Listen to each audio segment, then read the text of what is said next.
When you're on par fives and they have the opportunity to go for it, what should amateurs be doing? Well, I don't think there's any question. I think you definitely got to go for it. This is one of those great debates, isn't it, of do I blast it down there, don't get on the green and risk leaving myself one of those awkward 40 to 60 yard shots, or am I better off laying up to 100 yards or 90 yards or whatever my favourite distance is and trying to knock it on from there? For 99% of people, we should be going for it in two, getting it as close as possible, because a bad shot from a position that feels awkward will go probably closer than a good shot from your favourite distance. We know that tour average proximity from 100 yards is about 18 feet, which is actually miles away. If you pace it out, it's like 6 yards. Mid-handicapper from 100 yards is probably going to be more like 25 feet or more. That's really far away, isn't it? You know, if you've got 25 feet, people will be disappointed with that. But if that's the facts, that's what we have to work for. If you could get it to 50 yards, 40 yards, 30 yards, although that's a bit more of a fiddly, awkward, shorter shot, your proximity is so much closer that your expected score is loads lower. So it just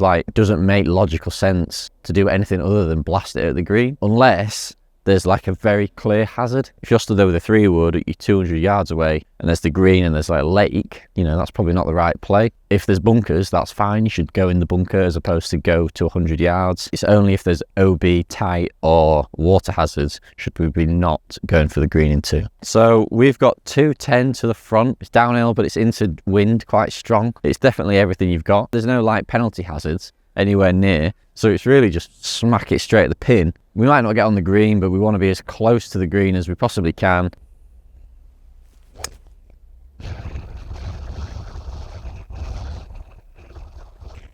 It's not a very short shot. Well, yeah, but it's further. Should we redo that? Seems like that went 60 yards offline. Where were you aiming then? Got it. That was pretty nice. Good shot. Let's go chip it on, knock it in for birdie. Yeah, well done. Amateur golfers tend to really struggle at off-sloping lies. Yeah. How should we be making adjustments? The first thing I think is you sort of have to understand a little bit about what the slope is going to do to the ball. When the ball's above the feet, the club is effectively made more upright. The ball was going to start further left than normal. More lofty clubs are going to be more affected by the slope, so your 9-iron is going to go more left than your hybrid will. Depending on what club you've got will sort of massively dictate where you aim. We're stood here 155 from the middle of the green.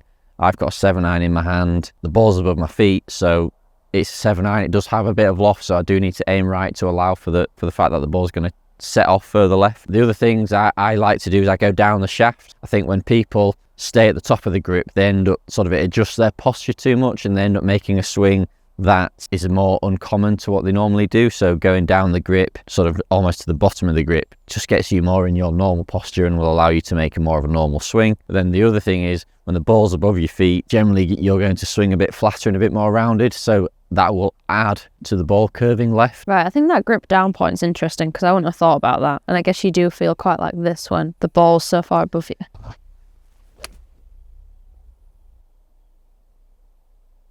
It was a nice strike, but I think I might have aimed a little bit too far right. Did you even go down the grip at all there? Yeah. Did you?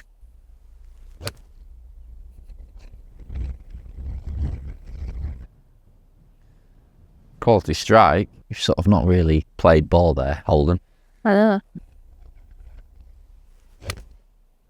It'll get worse. Are you okay? It's also just important to think about if the ball was below your feet, the opposite will happen. So you need to go as far up the grip as you're comfortable doing, just to sort of mean that you don't have to stand so bent over. The face plane tilt sort of works the other way, so the ball will generally tend to start further right. And then just from my own experience, when the ball's below my feet, I tend to fade the ball a lot more because you generally will swing a bit steeper. You need to aim a bit more left than you normally would do, just to allow for the fact that the ball's going to start further right because of the angle of the club. It's no good knocking it up next to the green on par 5 and 2 and then you're in a bunker and you can't get the ball out. So what's like a fail-safe technique? I think what I see all the time out on the course with amateurs, they don't make big enough swings. The reason they don't make big enough swings is because the face is too square. What happens is they set up without opening the face very much. They make a short swing because if you make a long swing with a square face and then hit the ball clean, send the ball 70 yards long, you're protecting yourself against that shot. And what then happens is they make a short swing, and then if they catch too much sand, the ball doesn't get out, people generally get quite nervous about the bunker shot as opposed to seeing this as like quite a good opportunity to get up and down. What you see good players do loads better than what amateurs do is get the face sort of pretty much like laid flat to the sand, get it wide open. What that will then allow you to do is make a full swing where you're definitely going to hit the sand before the ball, and the ball should just splash out onto the green. If it goes close, then great, but if you can just get it on the green and be putting with your next shot, then that's also really good. I think everyone sort of knows to stand wide, dig your feet in, get the ball forward in your stance, but get that face wide open, make a nice long backswing, and then sort of just splash it out. Shot, making it look pretty simple. That was really simple and easy, so good luck. So would you recommend people always have their most lofted club for this? I think so. I think that lofted clubs are the best place to start. It depends a little bit on what your tendencies are, I would say. So some people have a fairly open face and lofted up enough. Wow. Quality. I see loads, shut face or square face, really short swings. If they get it up over a lip, it's a miracle. And that's only if they don't blade it over the back or just sort of chunk it right in front of them. Well, I think with that technique, you've got less ball speed, so you are getting the carry distance, but then it's stopping softly, so you're not worried about it running off the other side. Because the face is so open as well, you've quite actively engaged the bounce of the club, so you can hit the sand really hard before the ball and know that you're not just going to dig and chunk it. So I think lots of times people drive up the score on the course by getting like overly frustrated about a shot that actually wasn't relatively that bad at all. So what can you tell us about kind of what a good shot actually is from certain distances? We all watch golf on TV, and I think what we forget is that they're showing us the highlights. On the PGA Tour, in any one event, there's like 120 people playing, and they're all having around 70 shots. Do the math on that. There's so many shots throughout the day played that they can only really show us the good ones. We all have this sort of idea that 80 yards, let's say, we should be hitting it to 5 feet and then knocking it in for birdie, where that just isn't the case. Data from ShotScope tell us that from 80 yards, a 20 handicapper on average hits it to 50 feet, which is that's crazy. That's so far away from the hole. From 80 yards, if you think I need to get this inside 16 yards, that almost makes things feel really easy. And actually you might hit it to 10 yards, which is still 30 feet, but that's a good shot relative to your handicap, so you should be pleased with that rather than frustrated. A scratch player from 80 yards will hit it to about 27 feet, which is almost, that's 9 yards away, which isn't that close at all, really. If that's a good shot for a scratch handicapper, if you can just work on getting inside that sort of 9-yard zone, you can improve your scores. If you can sort of flip things on the head and go, actually, that was a good shot, instead of, oh, that was a terrible one, then you approach the putt that follows that shot completely differently. I think when you put it in that perspective, like 50 foot is good for a 20 handicapper with an 80-yard shot. Basically, every time you have a club in your hand, if you're hitting the green, that's a good shot. Yeah, absolutely. It seems like a crazy thing to say, doesn't it?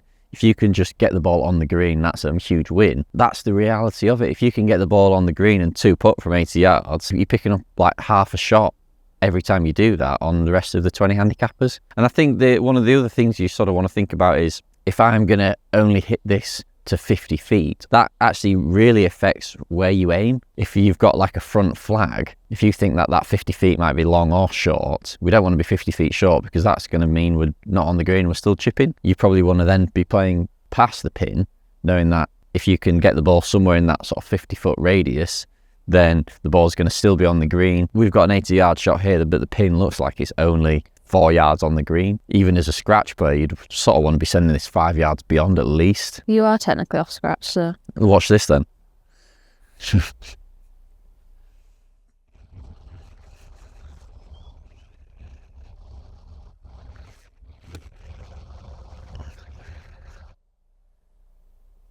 Hello. That's like mic drop, that one.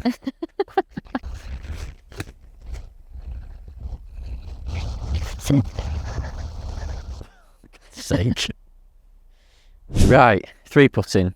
Let's talk about it. Never up, never in is actually rubbish advice. Absolute nonsense, isn't it? We're like about 40 foot away. If I get 5 balls now and hit these all with the intention of not leaving any short, I think you'll see my dispersion is not as optimal as it could be. Now, obviously, I'm giving these a run at going in, but when we're this far away from the hole, that's not actually really the optimal thing to do. We're trying to get down in 2, like your chance of making this is pretty slim, so actually giving everything a run is not always the best thing to do. Obviously, You just canned one. obviously slightly different if you really need to hold this putt to like win the hole in match play or whatever, and you're not bothered about the one coming back. But generally in stroke play, like, it's not going to be the play. So if we go down and look at the dispersion there isn't a golf ball that's being left short. I've left myself kind of like a sticky 5-6 footer back here, like left to right breaker, which a lot of times I'm going to miss and I'm not going to end up 2-putting. In fact, all of these really I'm going to have to think about. Now, I think if you take all of these balls and go back and just try and get the ball as close to the hole as possible, actually your dispersion is going to be a lot tighter. Right, so if we head back down now, you can see, like, yes, I have left 1, possibly 2 short, but actually I've gone to having 4 tap-ins rather than 2, and I've only got 1 putt that I've got to think about. And actually, this is actually a lot straighter putt on this side than it is over here. My average, like, amount of putts I'm going to have on this hole is going to be way less if I'm just focusing on getting the ball near the hole and getting that 2 putt.